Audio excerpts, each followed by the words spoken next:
Thank you for listening to the Tattness podcast on the Tattness Co. Network.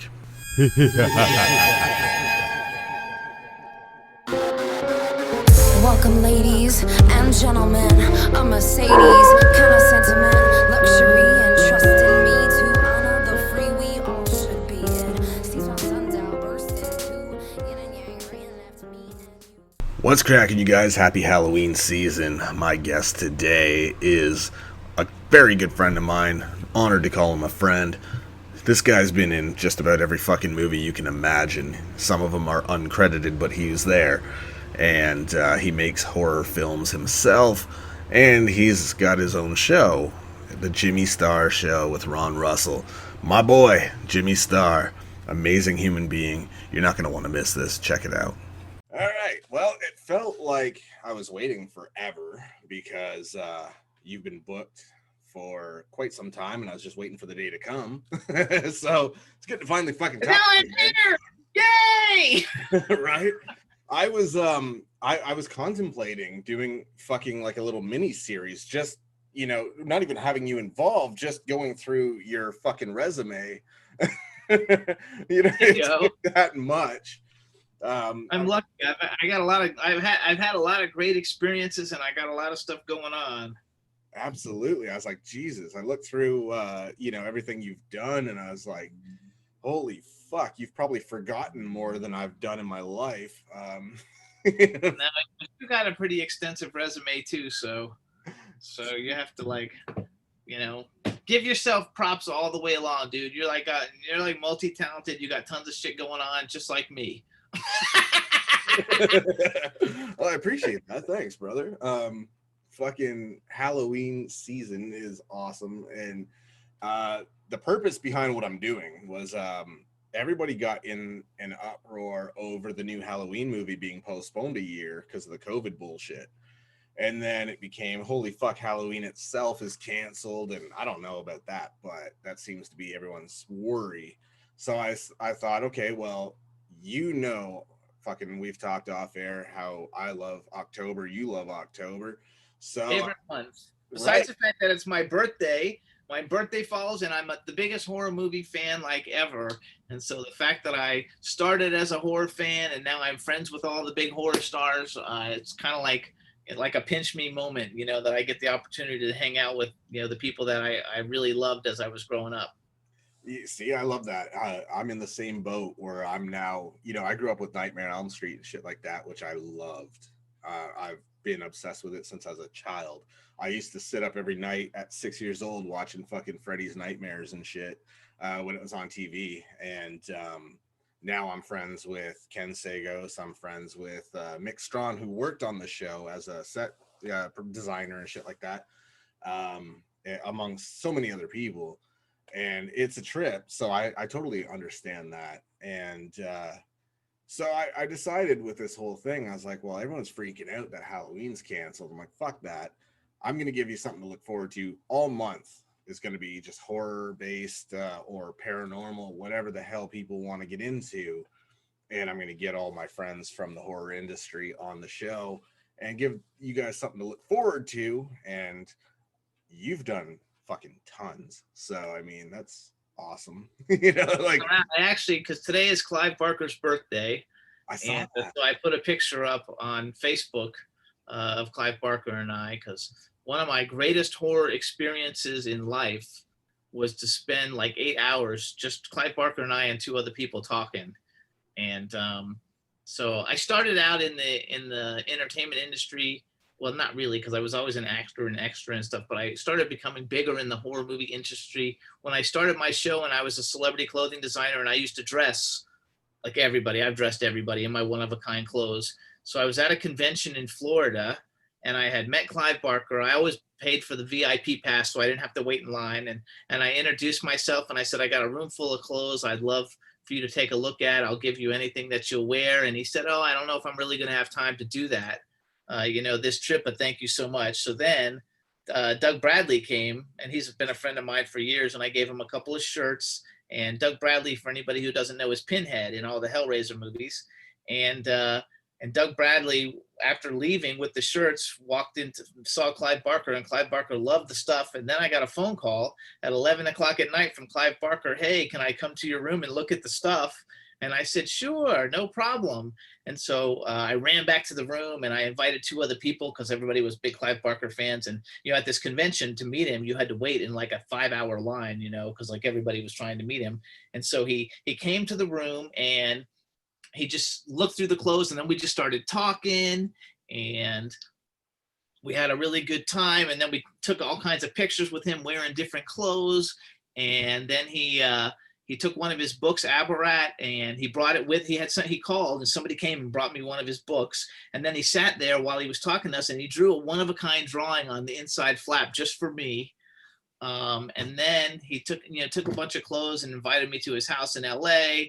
And I mean, it was just like, literally, he stayed until 7 o'clock in the morning. So from 11 o'clock at night till 7 o'clock in the morning, he's telling us who in Hollywood, which I won't out people, but who was gay, who he had sex with, and all kinds of shit. Like, it was like just a down and dirty, like gossipy, you know, fun horror. So I know every horror movie and every horror star and who they're like into and what they're into and all kinds of stuff. And it was literally one of like the greatest like nights of my life to actually spend that much time without anybody else bothering us, you know, just us sitting there and shooting the shit for 8 hours. It was phenomenal. And I still have it. Like, I have all kinds of pictures, and he a couple of years ago, he sent me his first comic book that he did, a new comic book series, and he signed it and sent it to me. So I've got all this like Clive Barker one of a kind like memorabilia, you know, that is my treasure. Everything in my office is either horror movies or superheroes, and almost everything is signed. Yeah, you showed me off air your collection. I gotta say, it makes mine look like a little bitch. I have a cool shelf that I was pretty happy with, and now I have a complex. So thank you. You know, you got some pretty solid shit. I just got a book from Mick Strawn, which is really cool. He was the production designer for Nightmare on Elm Street 3 and 4.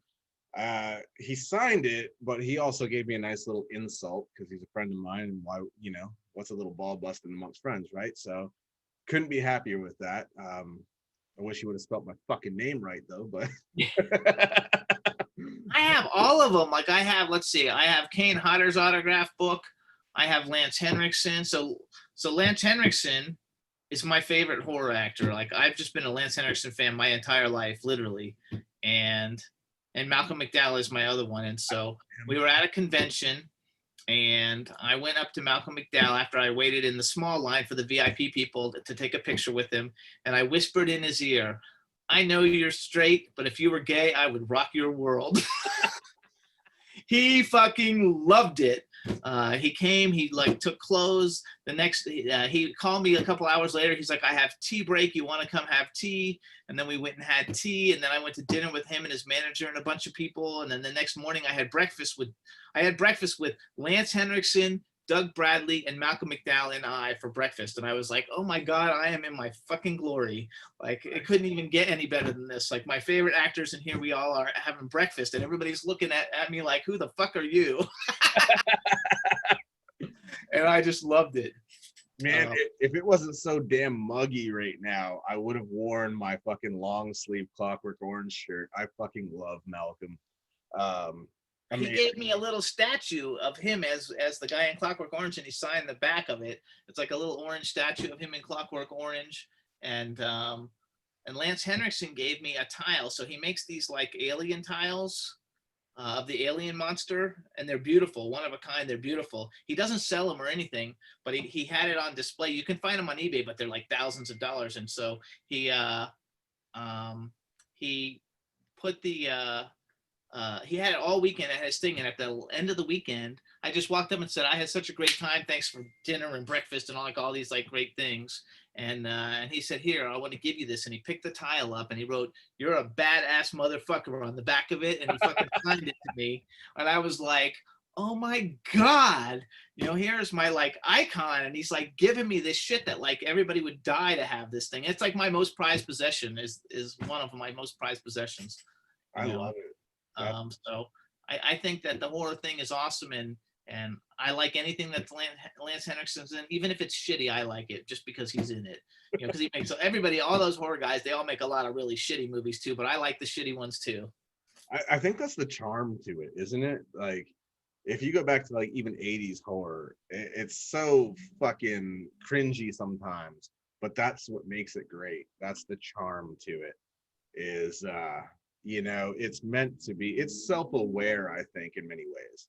It knows it's not gonna win a fucking Oscar anytime soon, and it's not trying to. I think it's kind of the charm to it that it's just fun.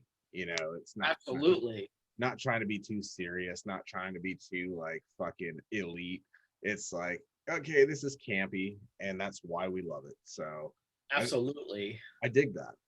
Oh, so do I. I have such wonderful stories with like some of the coolest, people. Like I've hung out with Norman Reedus, when he was doing when The Walking Dead was I guess it's still super popular. And um, where's some of the other Freddy Krueger? I have a Jimmy Star is the shit video, and Freddy Krueger, is doing like goes ha ha, Jimmy Star is the shit. And I used to do a lot of stuff with Tom Savini and Serena Vincent from Cabin Fever and Jake Busey, who was in a lot of horror movies. And so I basically used to hang out with all of them, and it was so much fun. And then I moved to Pennsylvania, and I kind of got out of the whole thing for many years. And now that we moved back to California, and that Ron, my spouse, is doing a lot of horror stuff also, and I'm producing a lot of horror movies. We're kind of getting back into the whole thing again and hanging out with the whole crowd. It's so much fun. I love it. I'm sure people remember Ron being on my show bitching about the heat. Yeah, he was so mad. It's pretty hot here. He was so pissed about the fucking heat. He's like, it's hot when your balls are sweating. It is, and it has been. Today's not too bad, but I think it was up to 100 and I don't know. We had a couple days at 126, 127. That's pretty hot. Yeah, it's fucking brutal, and a lot of people were tripped out by the fact that we had several days here in Nova Scotia, Canada, that was exactly the same temperature at that time as California. Because I looked into it, because I had Ken Sago's coming on the show, and he's out in Cali, and I'm like, I wonder how hot it is versus here. And it was actually the same. It's just we have, Celsius, you guys have Fahrenheit. So for us, it sounds pleasant, 29 degrees. And then when you convert it, it's like, oh my fuck, it's an oven. Absolutely. We get the illusion that it's not so bad, but it's still It's bad. Well, yeah, when it's hotter than the underside of Satan's ball sack, it's unpleasant. So what are some of your favorite horror movies? Oh man, I love Nightmare on Elm Street, obviously. Everyone knows that shit. Halloween is definitely another one. I'm a huge fan. I think anything Carpenter does is pretty fucking awesome. And Wes Craven, same thing. Everything he touched, I thought was pretty fucking cool. I met both of them. I met Wes Craven and I met John Carpenter, but only for a second. So it wasn't like any long thing where I got to talk to them or anything. But they're both fantastic. I even as a kid went to back when Blockbuster was still around. A friend of mine, my neighbor, and I, we got into the old black and white horror movies and started renting those just to kind of really get into them. Because I grew up like a huge fan of Vincent Price, so everything he did I loved, and I was like, this goes beyond, I mean, he did a lot of that as well, but we're talking like I wanted to see Frankenstein versus Wolfman, shit like that, so we rented that, and I was like, dude, this is fucking awesome. I was so fascinated by the fact that there was a time this terrified people. You know what I mean? Absolutely. No, absolutely. And just how things evolved, you know what I mean? I thought it was very interesting. Yeah, I got a few favorites. I would say those were probably my top two. Halloween and Nightmare on Elm Street are like fucking definitely the top two. Friday the 13th is up there too, I would say. Not quite as much as the other two, but I do give them credit for how they kind of change things up every chance they got. So that kept it interesting. Even if it didn't turn out so great, everyone knows my policy. Fuck Roy, that imposter motherfucker. I didn't like that too much. I thought it was a cool concept, but I was like, what the fuck? The blue on the mask was a dead giveaway. It's not the same. And I fuck with Roy all the time. And and I always clarify to people, I'm not talking about the actor. I'm talking about the character. Because I say, Roy, Right. your mom's a hoe, Roy. Get the fuck out of here. But I got nothing against the actor. It's just the character concept I thought was ridiculous. Finding out at the end, it's like, what the fuck, but I love the idea. I love the concept that they did change it up so it's not so predictable. I think Jason Goes to Hell was the one that I thought was absolute garbage, though. That was just the beginning and the end were great, but everything in between. Well, that SpaceX Jason sucked too. I don't know. But I don't like that. But I watched it though. I watch all of them anyway. Like I'm a big Hellraiser fan, so I watch all the Hellraiser movies. I like those Wrong Turn movies, as terrible as they are. They're a lot of fun. And one of my favorite movies of all time is The Lost Boys. Like I was really good friends with Brooke McCarter and Corey Haim, and so I love that movie. So I'm a huge, like, that's probably like my number one movie is like Lost Boys, because I like freaking like love it. And then there's one movie. Have you ever seen one that freaks you? Like there's one I only watched it once. I don't think I could watch it again. It's the only movie that actually really freaked me out, and that was Martyrs. Did you ever see Martyrs? I have not yet. Okay, that movie, and I'm not even religious, and that movie freaked me the fuck out so bad. It's not even like funny.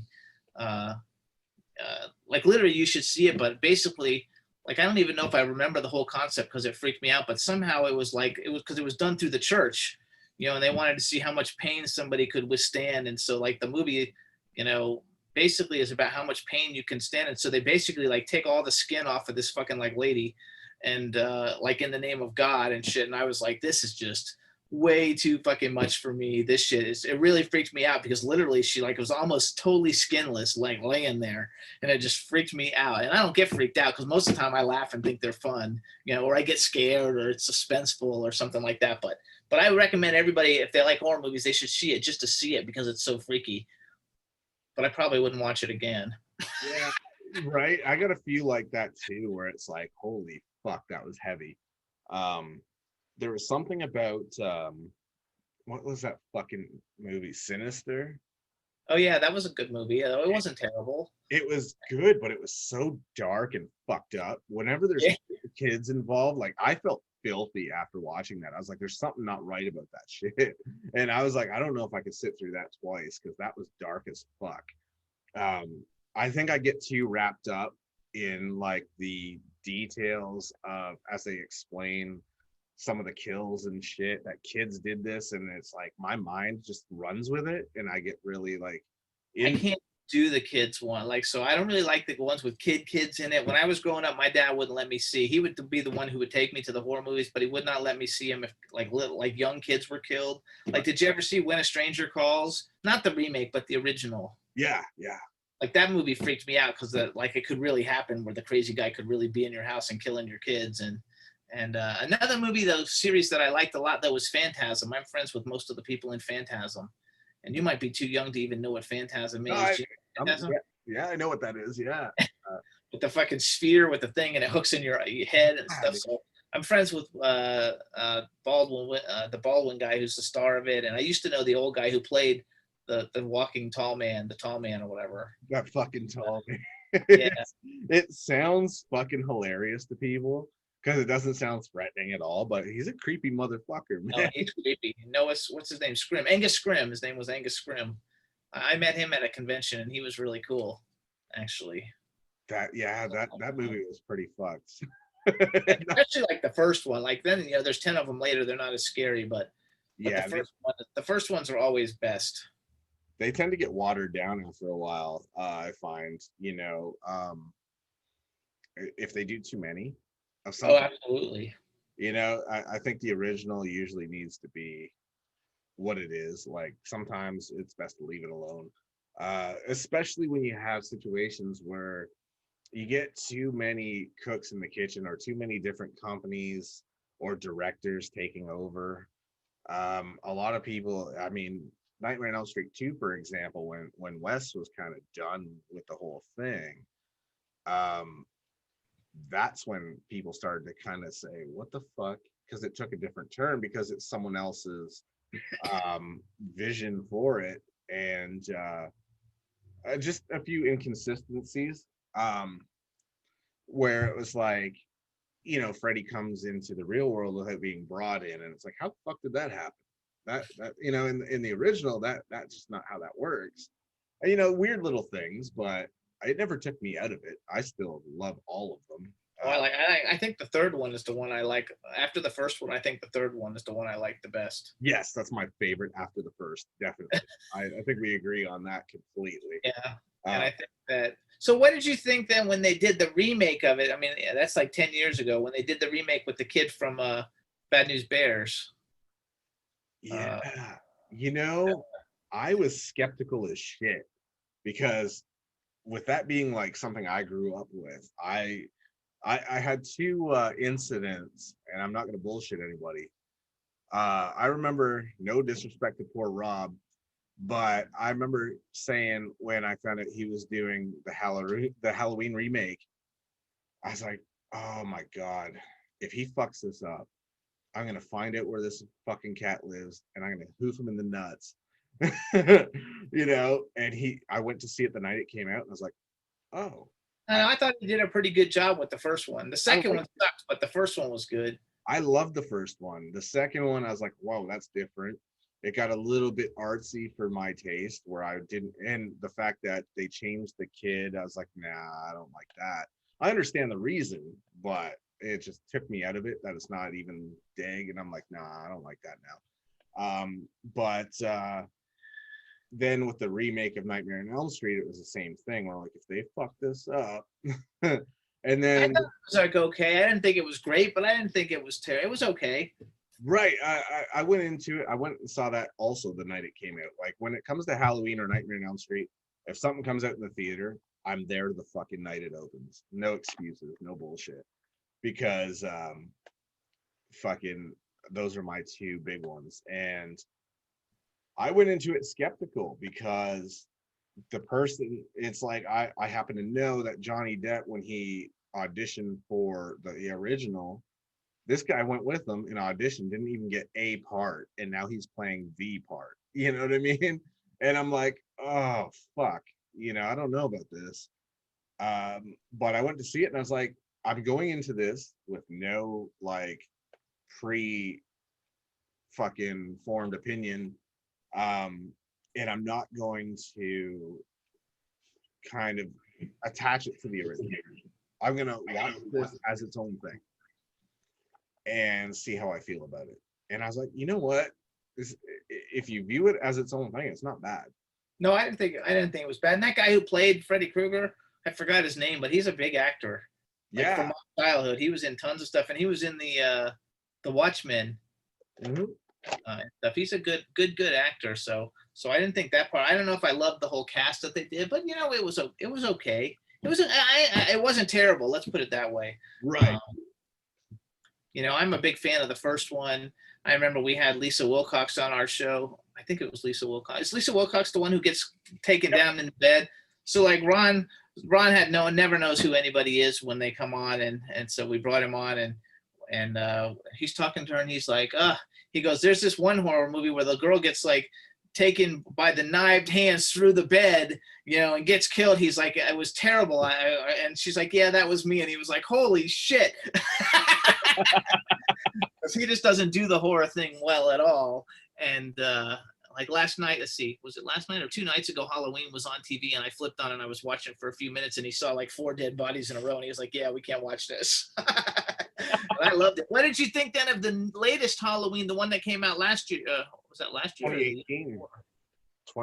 Yeah, I bought it. I love it. I saw it in the theater, and I was like, oh, this is good. And then it bummed people out that the next installment is delayed a year because people are just dying for it, man. And I was like, well, shit, I was looking forward to it too, but don't rush it if it's not going to make money. It's gonna make money. If if you know the theaters are going to be restricting how many people can go in and bullshit like that, you're not going to make what you could. So I understand them delaying it a year.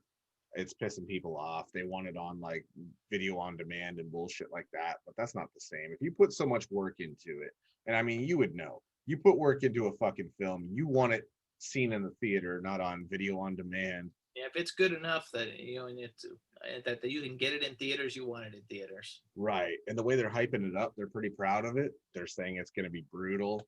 It's going to be, you know, pretty intense. I love 2018. I thought it was great. It had little Easter eggs from the original and from the third movie, even the masks from the third movie that had nothing to do with Myers fucking in it. And I thought that was cool. And yeah, so I loved it. And you know, to your point too, with the Nightmare on Elm Street remake, what I felt they fucked up on a little bit was they started off the killing immediately. So you had no time to even give a shit about the characters. So who gives a fuck if they die? They didn't. I'm that way with a lot of movies, though. A lot of these indie movies that we see, and the people get killed, you know, and you're like, "Fuck, I don't give a shit." You're not invested in them at all because you don't give a shit because they don't, you know, there's no character development. So when they get killed, it's like not a big deal. Whereas in, you know, like the better movies, a lot of the better movies they do that. But you're right, in the Friday in the Nightmare on Elm Street, like yeah, you couldn't give a shit. Right, because they didn't give you a reason to. They didn't really give you an intro to the characters. I love that, you know, have that first kill for sure, because that just kind of made you think this is going to start to finish be like just fast paced. But you got to have some kind of reason to give a fuck about these characters, especially when they're not the ones from the original. These are supposed to be new people. Right. So it's like, and you know, if it was Robert Englund playing Freddy, like if Robert Englund played Freddy in this remake, I think people would be like, who gives a fuck? Kill them all. But, you're right. But it's not. They replaced him. Right. So like you're gonna start from the beginning. Whereas I think they had to go into it knowing that people are gonna shit on this anyway, because it's not Robert Englund playing Freddy. So they didn't really do due diligence on that. And I feel like this guy did a great job with like keeping the character familiar but making it his own at the same time. I think there's a right balance that you have to. Yeah, I agree. I can't imagine that's easy by any stretch of imagination. And anybody stepping into a role, you know, that's already been established by somebody. I know they did a new Hellraiser one where they used a different guy to play Pinhead, and it totally bombed. You know, because I think that you can't. I think you have to be careful when you go replacing iconic people, you know, in something, you know, for the audience, because the horror movie audience, you know, if you're a horror fan, you're usually a horror fan for life, you know. So like even if you're 60, you remember who played those roles when you were like younger, and you want to still, you know, you have a loyalty. There's like a loyalty, you know, to those actors and stuff. So I think that you have to be careful when you do it, and it's got to be like thought out, or it doesn't have to need to be. Because I mean, I also think there's enough good writers in the world that, you know, we don't need to keep rehashing, you know, all these old things. Let things lie, because there's a lot of stuff I read about that are coming out, that like they redid The Craft, and it's coming out through Blumhouse at the end of this month on the 27th. I love The Craft. I met Fairuza Balk, the other girl, Rachel True, is a friend of mine from it. I think it's one of the funnest, coolest witch movies ever, and like I'm terrified to see how they butchered it, because I'm like, oh my god, I bet they really like fucked it up. Right, that was a great movie actually. Yeah, fuck, especially for the 90s. I mean, that was pretty cool.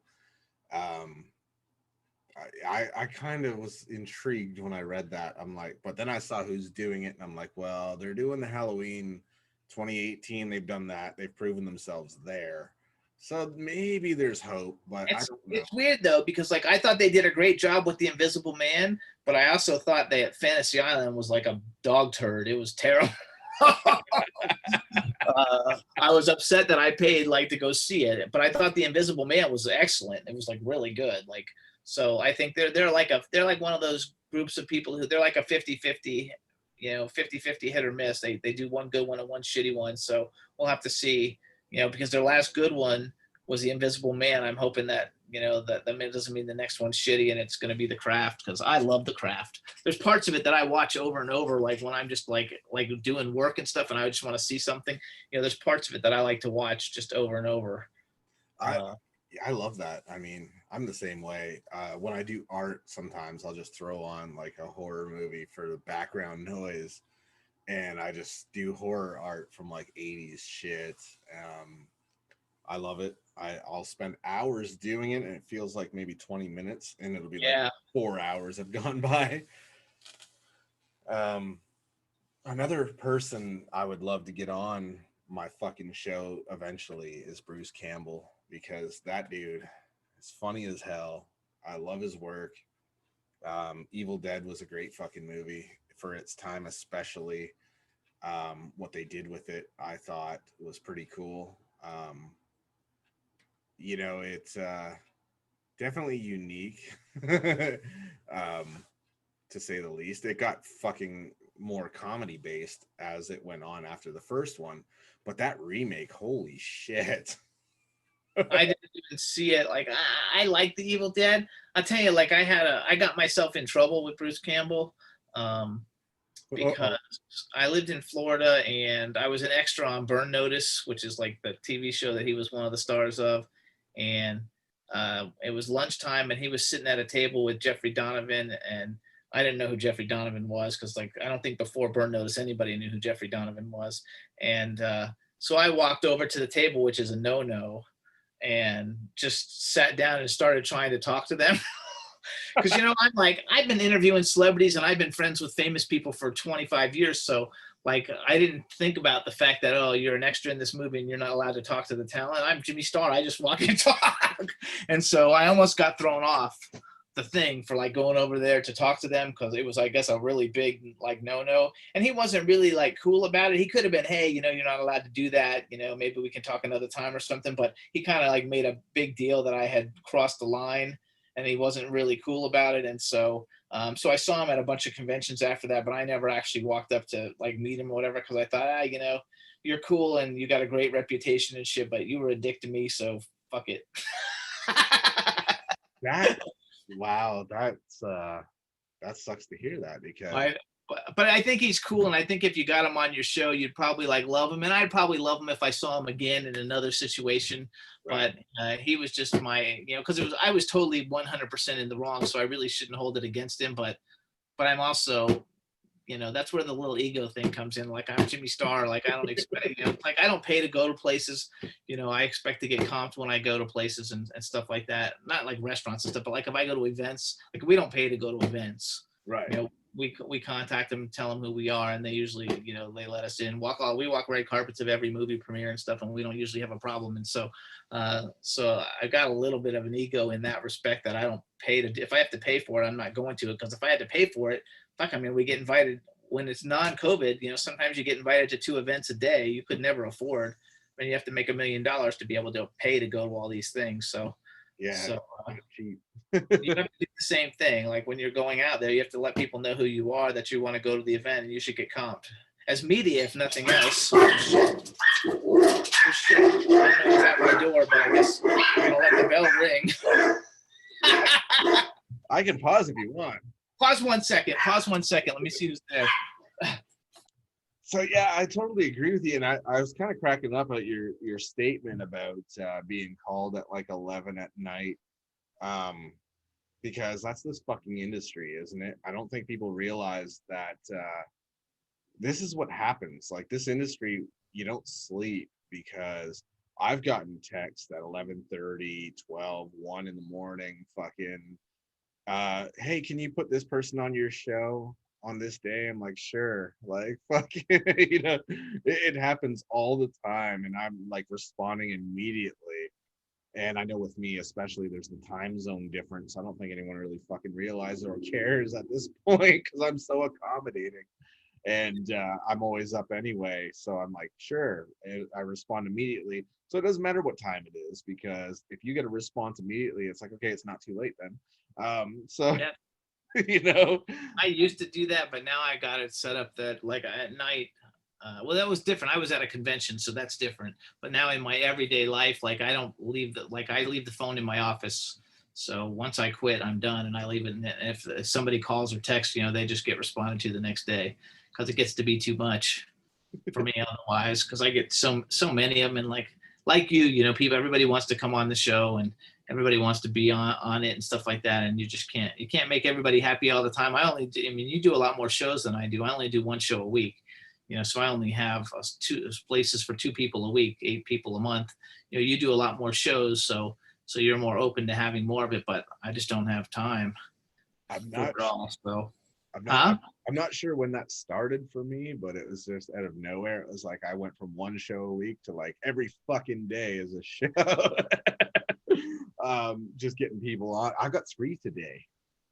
Yes, I know you do, So because Dag is one of them. yeah, I'm looking forward to that, man. That's gonna be cool. I'm looking forward to all of them. Like I was super stoked about this. I'm like, finally. And then fucking immediately after this, I got another one. I'm like, yes, fucking that's gonna be cool. And then later tonight, so I get a little bit of a breather, and then it's back to it. And I'm like, man, this is gonna be cool, you know.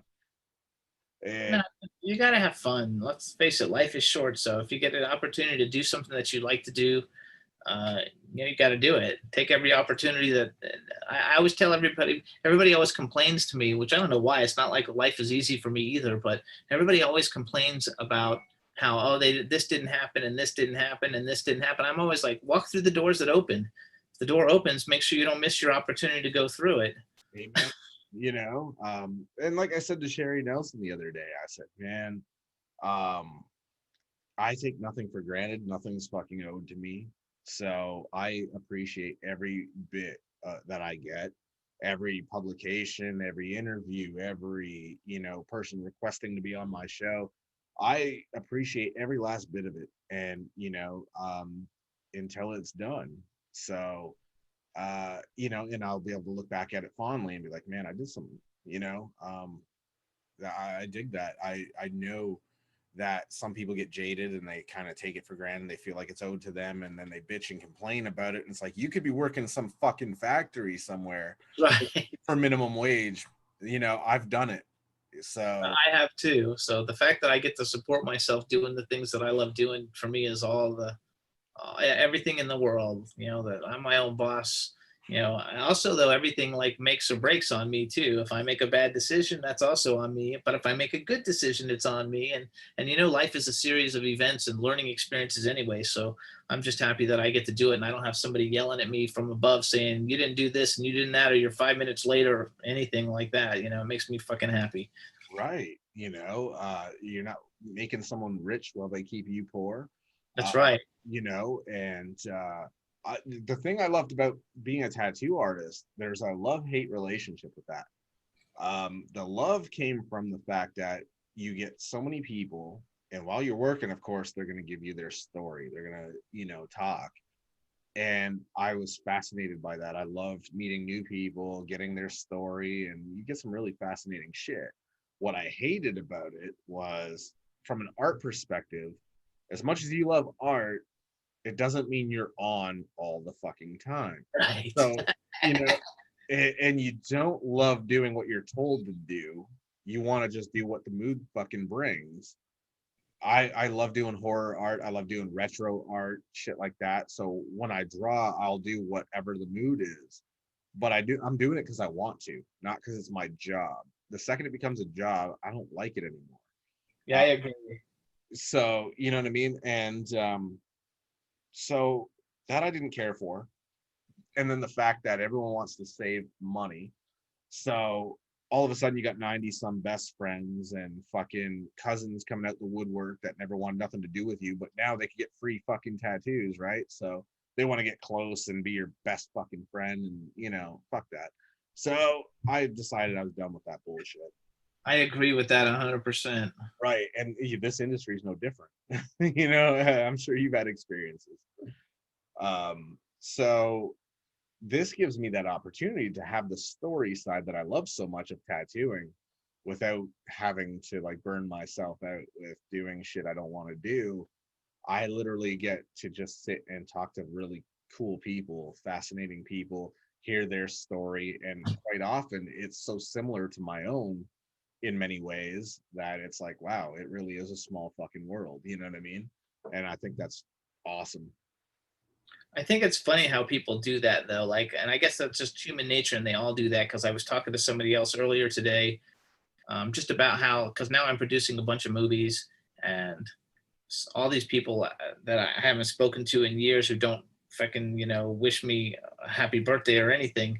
They're all hitting me up because my IMDb number went way up 2 weeks ago to like 6,000, which is really high, and and I didn't really even know why. But I'm producing all these movies, and all of a sudden I'm getting 50 messages from people. Oh, can I work on the film? Can I have a role? Can I do this? Can I do that? I'm like, fucking, I haven't heard from you in fucking 10 years. Get the fuck out of here. Right. And then if you pull that, like you stand up for yourself, you're suddenly antisocial. Yeah, or you're a dick. Now they're like, oh, it went to your head or something. No, it didn't go to my head. I'm just fucking like working like everybody else. But Right. just come around to get what you can get. For me, like if we're friends and stuff, and I have an opportunity to put you in something, obviously, like I would do it. But you haven't said hello to me in 10 years. We've been Facebook friends, and you don't comment on one thing or like one thing, and now all of a sudden, you want to like be in something because you think I'm gonna like do something that would help you. I was like, fuck you. If you're a friend, you're a friend, not like a friend only when I can do something for you. Right. I feel like social media is like the washing machine. Everything comes out in the wash, right? People show their Absolutely. Oh my God, I agree 100%. so I could post anything that I've been published in, and the same people that don't even acknowledge it are the ones that come to me like, hey, so this financial issue came up, and of course they want me to bail them out, but they don't support a fucking thing I do, no matter how cool it is that somebody else acknowledged me or whatever, get published in something. And I know that happens a fair amount, but it's like you don't support a fucking lick of it, but you want to come to me for money. Yeah. Like fuck that and fuck you. So I told Sherry Nelson the other day, like straight up, I said, you don't get it. Like, you think I'm exaggerating, but I'll tell you right now, like you're one of like 8 people that has my phone number. That's how fucking reclusive I can be. And it's because of people that are like that. You know what I mean? If I give my number to somebody, it's because I fully like trust them, and I let them into my life as a personal, relationship, not business. And so I'm like, trust me, when I do that shit, that says a lot, because Same way, because I don't give mine out either. I give my email out freely, but not my phone number. right, so there's literally like 8 people that have mine. That's fucked up. But it's, again, to your point, watch social media, watch your fucking post likes and things like that. See who's really supportive and see who's not. And the ones that aren't will be the first to ask you for shit. Yeah, and they ask me all the time, and I used to try to help people out, but it got to the point where everybody was making money but me, and I was just like, yeah, I really just can't do this. I have a family to support and mortgage payments and car payments and stuff. I just can't afford to do all this, stuff for people who have no interest in ever helping me back. And it has worked really well. It has burned a few bridges, but you know what? Hey, if you're only in there for the good times and not the fucking bad times, I don't need you either. Right. I feel like the bridges it burns ain't worth crossing anyway. So. I agree. I agree with you 100%. And I think you especially, because like your career, I mean, we both had done a bunch of variety of different kinds of things. I think you're a little bit more artistic than I am, because I couldn't draw. Like from what I hear from Eileen, you're like one of the best illustrators she said she's ever seen. Wow. And we know a lot of fucking people, who are into it all. So she told me that you're absolutely phenomenal. And so the fact that you do that and wrestling and like all the different things, that you've done in your lifetime to get you to the point really where you are right now. Yeah, man, I'm still tripping out. It's been about almost 5 years now, and it still weirds me out. I went to a bulk store to get some fucking nuts, for my weightlifting diet and shit. You gotta have those good fats and what have you. And this dude just like holds his phone up and starts filming me blatantly. And I'm so not used to this still. I don't have that ego, right? So I'm like, does this motherfucker think I'm stealing shit? And then it clicked with me. He knows who you are, dumbass. I'm like, oh. And then he fucked off. And I was like, I feel bad now because, like, dude, you could have come and talked to me. I could have, like, had a conversation with you, did a picture with you, video, whatever.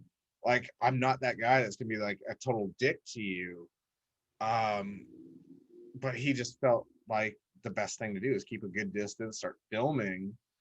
And my first thought is, does he think I'm like shoplifting at a bulk store? Like I'm trying to steal peanuts or something? Like, really? And then I'm like, you're an idiot. He realizes like who you are and he's kind of tripping out. And I'm like, in my mind, I'm like, I'm just a dude, you know, that has a cool job and I get to do interesting things. I'm not better than anybody else. So I don't fucking understand why somebody's like filming me like, holy shit, look who I saw. It's weird. It's so fucking weird. It gets bigger. It'll only get bigger. You know, like I'm real fortunate because I run with a crowd of people who everybody's kind of well known. I don't want to say famous because famous is kind of like a weird word to me, but like I know a lot of people who are really well known, you know, whether they're in movies or television or music, you know, because I work with a lot of famous musicians and stuff, but they're all really cool, you know. The only people who aren't really cool in entertainment most of the time I find out is most of these reality star people.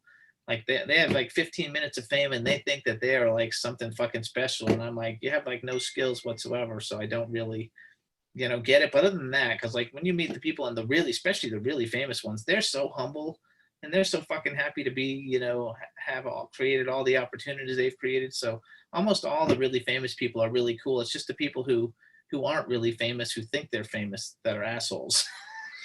Right. I agree with that 1,000,000,000% because I, am very good friends with a lot of them. And then there's these like, I think the irony of reality show is hilarious because it's scripted. So first of all, it's not I know. it's not reality at all. And second of all, if you knew a thing or two about reality, you wouldn't think you're like, the shit because you're getting your 15 minutes. When I'm friends with people that, have done this for a long time and they're the most down to earth people, Yeah. they realize too, like I'm just a person with a cool job. I get to do what I want to do and it's a blessing. And I'm not gonna shit on people for wanting my time or attention or a conversation or whatever.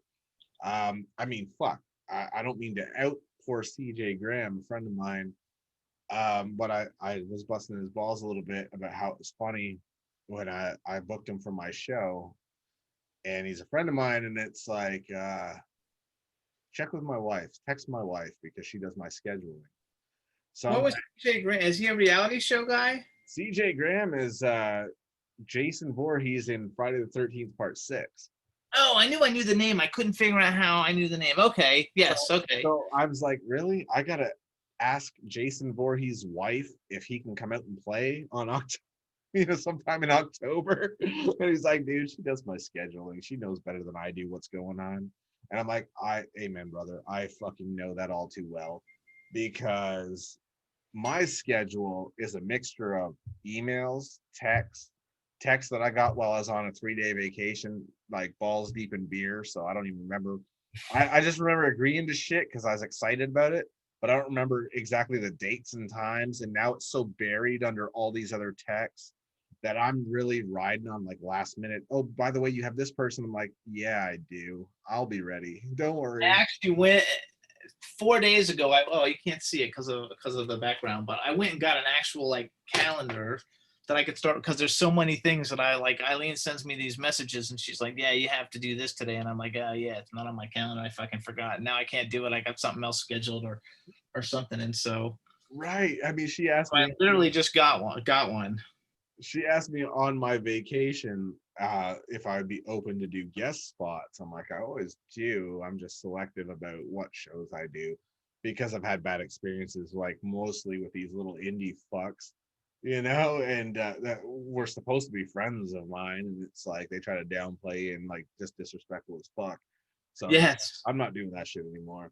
But she's like, oh, what about Jimmy's show and this show and that show? And I'm like, I will fucking do all of those. But I don't remember for the life of me if she actually booked anything for your show or nothing. Like, I was like, I may have agreed to something and not gotten a date, or if it ever happened, I don't know. But I was like, I'm ready to go whenever the fuck I'm hit with a text saying you're doing this today, by the way, just a reminder. I'm like, I'll be ready, don't you worry. you know I'll get shit. Literally last time I got something 5 minutes before. You got Joe still today. I'm like, oh shit. So I'm like, all right, I'll be ready. And I fucking did it, and it was a great show. And then Joe Castro was like, I just woke up, dude. And I was like, dude, I just found out 5 minutes ago that I'm not done for the day. I still have you to do. Fucking, it's a hectic business.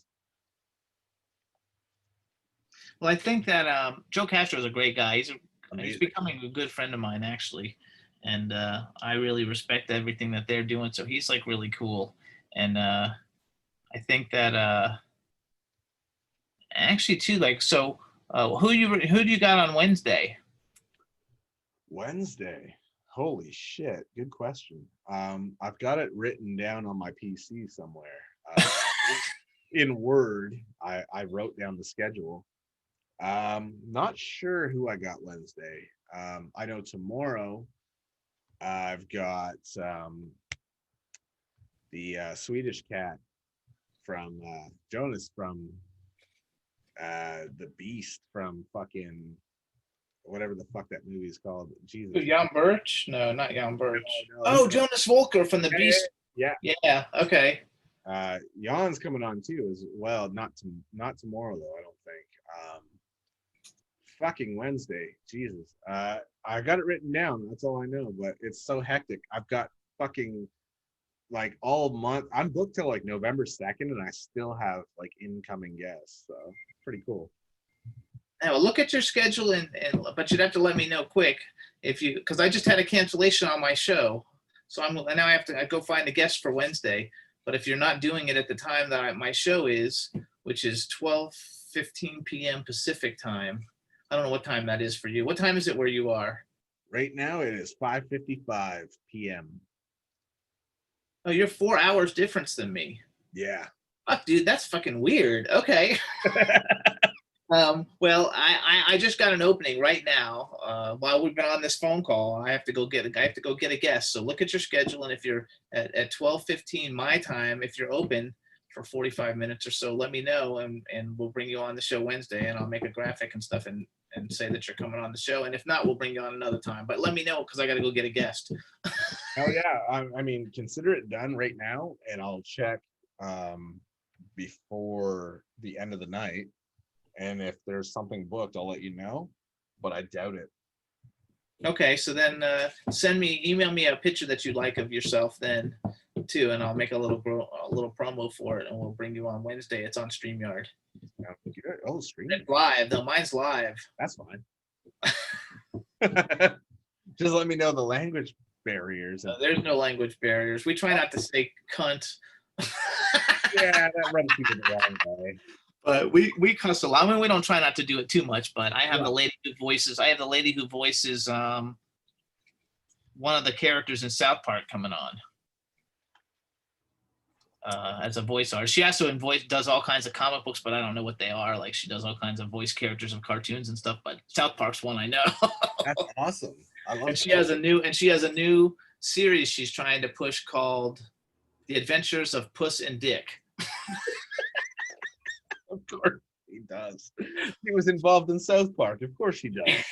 So I'm looking forward to that. But let me know and send me a picture, and I'll get it out there, and we'll bring you on Wednesday. I'll send you the link and stuff. Sounds great, man. All right, because it's live. It'll be fun, because that way I don't have to go look for a guest, and that way we can shoot the shit. It'll be fun. So committed to live shows. I did Derek's Suck It podcast show. It was live, and I had to piss for like an hour. And I didn't fucking let on, and we did it like a 2-hour show. It's fucking brutal, but I committed. I did not let on, and we got through it. So you know. Send me a picture and a bio, and we'll do it. Just so I have some shit talking points to come out to make sure I bring up.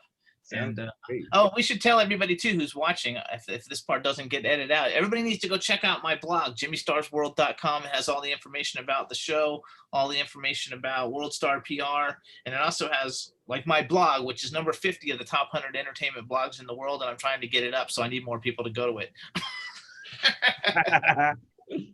Yeah, man. Anything else you want to promote? I got another guest in like 2 minutes. So. No, go. We're good, dude. Like, let me know about Wednesday for sure, but let me know today, because otherwise I don't want to be scrambling at the last second for a guest. I wouldn't do that. And it'll be a lot of fun, and I want to thank you for having me on. It was a lot of fun, and we'll talk to you soon. Dude, it's an absolute honor. You don't want to promote the fact that you kicked my ass in the top 50 fucking shows in the world because I'm number 10, you're number fucking 1. You're not going to rub that in my face a little bit? Come on. No, I've been around a lot longer than you. I know. Yeah. I was like, you've been doing this, longer than me. So, I mean, obviously. I'm 13. I'm on the air for 13 years. So. There you go. So, I mean, hats off to you. This August was my first full year. So. Yeah, you're moving up. People like your show, though. I have to tell you, like even Ron, when he got off your show, he's like, "That's like the best one out of all the indie podcasts that I've done." He was like, "That guy was fun. He knows how to talk. He doesn't ask the same shitty questions everybody else asks." So he actually like enjoyed it a lot, and that's a big compliment from Ron because he doesn't give them. I love Ron, man. He was great. He was fucking hilarious. He'll be there Wednesday, so you'll get to rehash with him. All right, go do your next show, and I'll talk to you later. All right, brother. Thanks a lot for coming on. I appreciate your time. Bye. So that was the one and only motherfucking Jimmy Star. Fucking awesome guy. Great friend. Super cool guy. I love him. I love Ron Russell. They're both amazing human beings. Hilarious as hell. And I'm proud to call them my friend. Honestly, both of them good friends of mine. Very sweet people. I'm so stoked to finally have had him on. I gotta get the two of them on at the same time because they're both hilarious together. They just feed off each other, man. Anyways, bro, I will catch you guys later. I have so many more shows to prepare, and I hope you're digging this Halloween season so far. It's been a blast thus far, and there's so much more to go. I'll catch your asses later. I will not speak to your smallness, a destruction of the fear in us.